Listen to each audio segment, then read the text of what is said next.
Hello students, welcome to Shivram academy.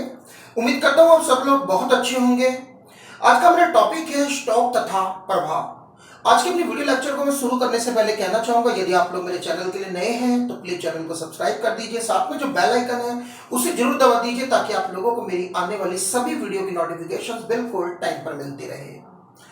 आज का topic शुरुआत करते हैं स्टॉक तथा प्रभाव की।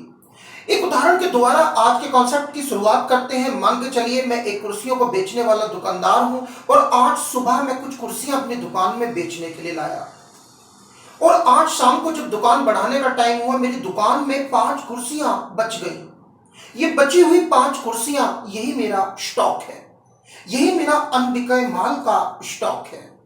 तो आप समझने की यहीं से कोशिश शुरू कर दीजिएगा कि स्टॉक में क्या इशारा कर रहा हूं।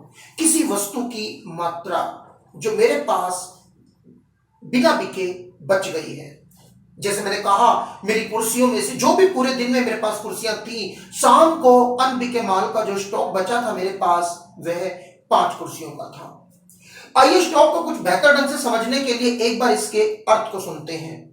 किसी वस्तु की वह मात्रा जिसे समय के एक निश्चित बिंदु पर मापा जाता है। यहां पर अगर आपने ध्यान दिया हो मैंने 2 बातें बोली।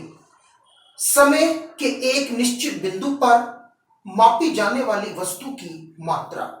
2 बातें इसके अंदर नोट कीजिए। नंबर 1 मात्रा और एक समय का निश्चित बिंदु। आइए इसे एक उदाहरण के द्वारा समझते हैं। मानकर चलते हैं कि 1 फरवरी सन 2018 को मेरे बैंक खाते में 2 लाख रुपए हैं। तो ये 2 लाख रुपए मात्रा और समय का एक निश्चित बिंदु है 1 फरवरी सन 2018। तो इस तरीके से वो 2 लाख रुपए 1 फरवरी सन 2018 को मेरा क्या है, स्टॉक है। मान के चलिए अगर मैं कहूं कि 10 फरवरी सन 2018 को मेरे बैंक खाते के अंदर 40 लाख रुपए हैं, तो अब 10 फरवरी सन 2018 को जो 40 लाख रुपए मेरे बैंक के खाते में है वह मेरा स्टॉक है। तो ये मुझे लगता है दोनों ही उदाहरण आप लोगों को तरीके से समझ में आ रहे होंगे कि स्टॉक में किस ओर इशारा कर रहा हूं, मात्रा और समय का एक निश्चित बिंदु, क्योंकि उस मात्रा को समय के एक निश्चित बिंदु पर ही मापा जा रहा है। जैसे 1 फरवरी 10 फरवरी सन 2018। स्टॉक के कुछ और उदाहरण मैं आपके साथ लेना चाहूंगा ताकि स्टॉक आपको और क्लियर हो जाए। मान लीजिए मेरे घर की छत पर एक टैंक है। मान लीजिए इस टैंक की ओर इशारा कर रहा हूं। इस टैंक में पानी भरा हुआ है, ये क्या है, स्टॉक है। और इस टैंक से एक पाइप निकल कर आ रहा है जो मेरे घर में पानी की सप्लाई दे रहा है। तो इस टैंक से जो पानी का रिसाव हो रहा है, जो टैंक से पानी बह रहा है, वो किस ओर जा रहा है, घर के अंदर पाइपों में, नलों में। तो ये क्या हो रहा है, प्रवाह हो रहा है। लेकिन अभी मैं आपके साथ प्रवाह की कोई बात नहीं करना चाह रहा। स्टॉक को समझिए। टैंक में भरा हुआ पानी, बाल्टी में भरा हुआ पानी, ये क्या है, स्टॉक है। अच्छा देखिए, मान लीजिए मैं कहूं दिल्ली तथा आगरा के बीच की दूरी क्या है, स्टॉक है। अब स्टॉक को, इस उदाहरण को और सही से समझने के लिए अगर मैं आपसे कहूं दिल्ली तथा आगरा के बीच जा रही कार की गति स्पीड, जिसकी माप अक्सर हम प्रति घंटा के हिसाब से करते हैं, वो क्या है, वो गति क्या है, वो प्रवाह है। तो अब आपको वो दिल्ली तथा आगरा के बीच की दूरी समझ में आ गई होगी, वो स्टॉक है। तो स्टॉक के कुछ उदाहरण मैं आपके साथ लेता जा रहा हूं, जैसे टैंक में भरा हुआ पानी, बाल्टी में भरा हुआ पानी, मेरे बैंक में जो जमाएं हैं मेरी किसी समय के निश्चित बिंदु पर। अगर मान लीजिए घड़ी में अभी 3 बजे हैं और कोई मेरे से पूछे आपके पास कितने मार्कर है, मैं कहूं कि 1 मार्कर है, तो ये क्या है, स्टॉक है। इससे पहले मेरे पास कितने मार्कर थे, इसके बाद मेरे पास कितने मार्कर होंगे, कोई बात मैंने की ही नहीं। उसने मेरे से पूछा अभी आपके पास कितने मार्कर है, मैंने कहा 1 मार्कर है। मान लीजिए वो मेरे से सही 3 बजे कहता है आपकी जेब में कितने पैसे, मैंने कहा 50 रुपए, ये स्टॉक है। तो स्टॉक वह मात्रा है जिसे समय के एक निश्चित बिंदु पर, बस आपने यही नहीं भूलना, at a point of time, वो मात्रा क्या कहलाएगी, स्टॉक कहलाएगी। यहां मैं आपको एक बात और बता देना चाहता हूं कि स्टॉक का समय काल नहीं होता।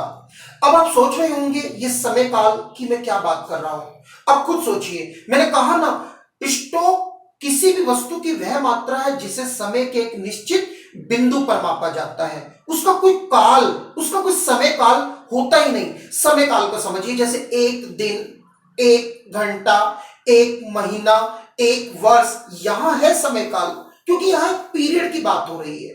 आपके स्कूल में अक्सर आपने देखा होगा, आपके पीरियड लगते हैं 30 मिनट 35 मिनट के, सब्जेक्ट टीचर्स पढ़ाने आती हैं। अभी मैं आगे की बात को यही रोक दूंगा, लेकिन आप देखिए वह एक समय काल होता है, एक पीरियड होता है। तो उस पीरियड के अंदर जो टीचर्स पढ़ा करके जाती होंगी आपको, वो क्या है? वो प्रवाह है। तो प्रवाह के बारे में कि अपने आने वाले समय में बात करेंगे, इस वीडियो में या नेक्स्ट वीडियो में बात करेंगे। तो स्टॉक आपको समझ में आ रहा होगा। स्टॉक का मतलब होता है एक समय के निश्चित बिंदु पर मापी जाने वाली किसी भी वस्तु की, किसी भी आर्थिक चर की मात्रा। अच्छा, मान के चलिए कि मैं आपसे पूछूं पूंजी क्या है? स्टॉक है। संपत्ति कहूं, स्टॉक है। राष्ट्रीय पूंजी कहूं, स्टॉक है। मुद्रा की पूर्ति कहूं, स्टॉक है।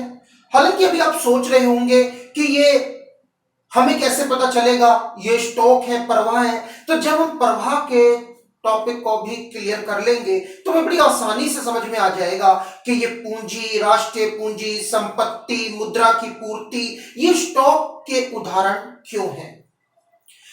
तो यहां पर मैं एक बार सारी बातों को दोबारा दोहराना चाहूंगा। स्टॉक क्या होता है? किसी वस्तु की या आर्थिक चर की वह मात्रा जिसे आप समय के एक निश्चित बिंदु पर मापते हैं। समय का एक निश्चित बिंदु 4 फरवरी 2018, 3 अगस्त 2018, 4 सितंबर 2018, और इन तिथियों पर किसी वस्तु की मात्रा।